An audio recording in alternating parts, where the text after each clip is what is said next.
দর্শক দেখতে পাচ্ছেন বাইরের ভিতরে কিন্তু অনেক মাছ বেজেছে, পানিগুলা কিন্তু অনেক নড়ছে। তো সারাদিন পরে আজকে আসলাম বাইর তুলতে। মানে গত রাতে বাইরটি এখানে পেতে রাখা হয়েছিল, সেখানে ছোট বাইকে নিয়ে এসেছি। যেহেতু সারারাত্র বৃষ্টি হয়েছে, প্রচুর মাছ বাঁধার কথা। তো পুকুরের এই জায়গাটাই আমরা বরাবরই বাইর পাতি বা চাই পাতি। আপনারা দেখতে পাচ্ছেন পুকুর থেকে কিন্তু পানি বের হচ্ছে ওই ধান ক্ষেতের দিকে। তো ছোট ভাইটি কিন্তু কাদাটা সরাচ্ছে এবং কাদা সরিয়েই কিন্তু বাইটে তুলতে হয়।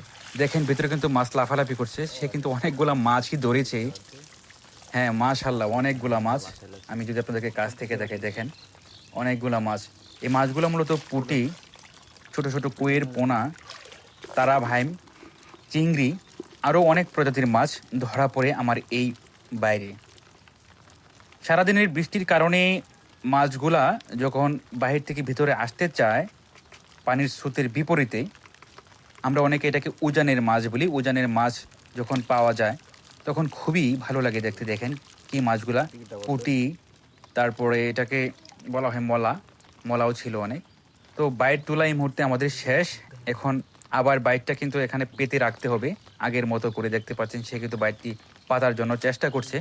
এবং আমরা যে মাছগুলো পেয়েছিলাম সেটা আপনাদেরকে আবারও দেখালাম। দেখেন এই মাছগুলো আমরা পেয়েছি, পিওর মজার মাছ এগুলা।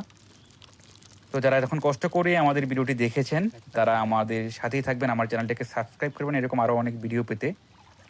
ধন্যবাদ। আসসালামু আলাইকুম।